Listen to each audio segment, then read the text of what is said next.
All right, with Greenbrier West, Brandon Poticher. Brandon, first of all, congratulations. You're a member of the South Cardinal here for the North-South game Saturday, North-South football class. So you're talking about being selected, what this honor means to you. Well, I mean, it means a lot, of course, because especially considering the area we're from, you don't get a lot of publicity, and from a single A school, you don't get a lot of attention. And a lot of these dudes from quad A's, triple A's, yeah, they're better than me, but it's nice to see a bunch of people from single A here that are getting recognized for what they can do. What's it like? Do you feel like when you come into this situation, since you mentioned that, with something to prove, maybe a little bit more of a chip on your shoulder than the bigger guys, bigger screw guys? No, I'm not gonna lie to you. I'm of the mindset that this is my last game. I'm here to have fun. I'm here to play the game one more time. So I don't got nothing to prove to anybody but myself. I'm just here to have fun. Well, you're going to run track. Yeah. We were talking about before we started. Just talk about going to Tech, West Virginia Tech, and running track. What you eventually be doing, and just going to school and keeping your athletic career going. Well, yeah. I mean, I'm excited to go. I'm excited to further my education, go get a nursing degree, and hopefully, eventually, either a doctorate or a CRNA degree.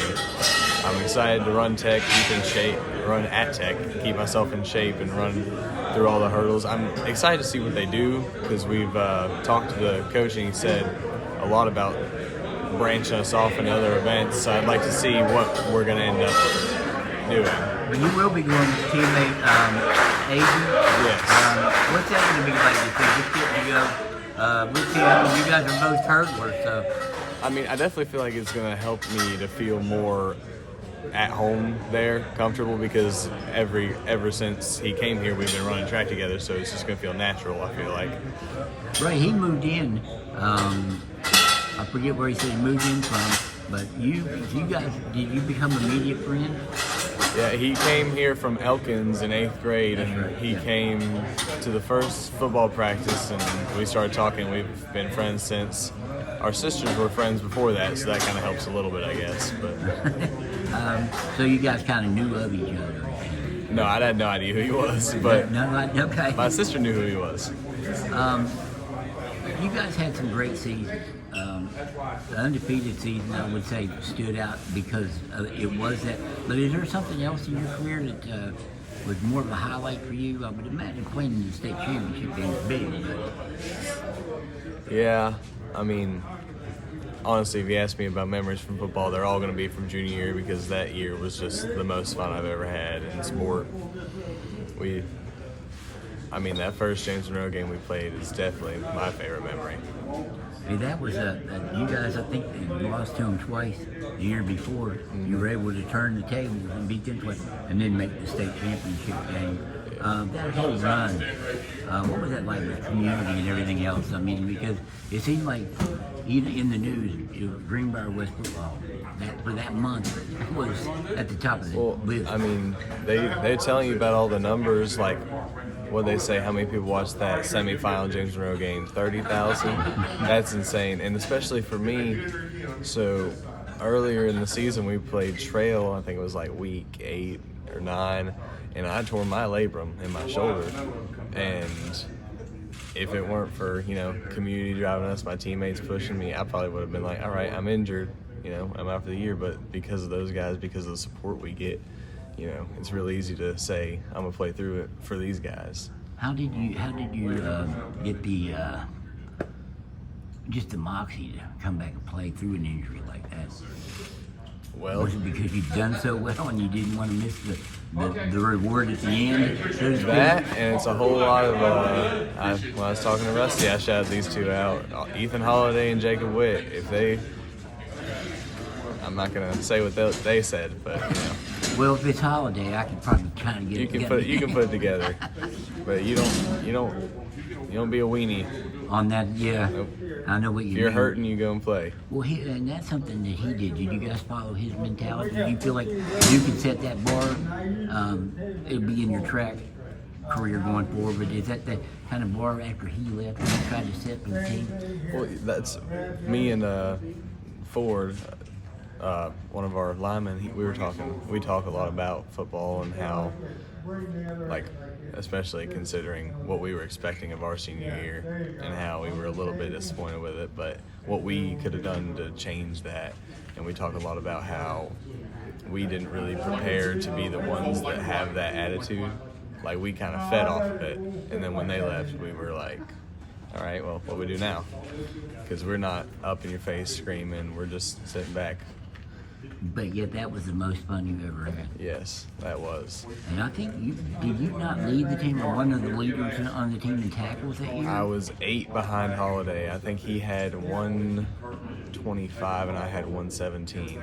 Well, to be behind a guy like that, what did that, and he came down here and played, I think, last year, or was it 2 years ago? It was last year.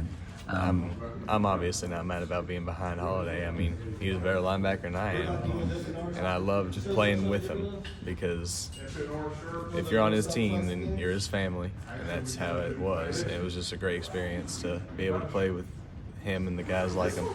You are going to run track now. When do you, this will be your last football game, and you'll go, obviously, like you said, to have fun and do it one more time. When will you start going into your workouts for track? Have you probably already started? The coach sent us an email the other day with the workout schedule, and I was like, I'll take this week off, seeing as how I got 4 hours of practice a day. And then Did it take you a while to get back into football mode? No. Are you there now? Or? I mean, honestly, the practices aren't too crazy because we're not taking, freshmen and sophomores and trying to transform them into players. We're taking people that have played for 14 years, 10 years, or even 4 years, people that have played this sport and excelled at it. And so there's not a lot of, you don't have to, you don't do 100-yard sprints because you screwed this up in practice. You get rep through the drills, you practice, you put in plays. It's just been a lot of install, really, because we got a lot to cram in a week. You guys have developed a really good rivalry with James Monroe. Peyton Gardner is down here. You guys talk a lot? To the James Monroe boys? Yeah. No, I talked to... I think Dowdy left. Dowdy got sick. Right. But I talked to both of them for the first time, I think, ever outside of football last night, and I was like, I promise I'm not as bad a person as I sound like on a football field, because we just don't like y'all that much. But it's nothing against them. It's just, and I feel like it's about to go away with the reclassifications, but ever since my freshman year, it's been preached to us at West, like, you beat James Monroe, and if you have him down, you're going to kick the crap out of him if you can. And I guarantee you it's the same thing over there. Did you sort of notice they were just kind of guys like yourself, though? You kind of noticed they were just a guy like yourself? Oh, yeah. No, they're good people. There's good people everywhere. There's bad people everywhere. Well, that's true. So you're looking forward to this game and just having a little bit of fun, huh? Oh, yeah, no. I'm excited to play. I'm excited to not play Ironman football. That's something I'm looking forward to. Well, I don't know what I'm talking about when I say it, but who do I need to go to next year to do the coach impersonation? Oh, telling the juniors are quitting. I'm not gonna lie. I'm not gonna throw them under the bus or anything. But Ben Butler probably got you. Okay, I'll have to look him up and see what he can do for me at the media day in August. I'm sure he'll get you. Yeah. Hey, Brandon, I appreciate it, and thanks for hanging out here. And we will wish you good luck on Saturday and at Tech too. All right, thank you.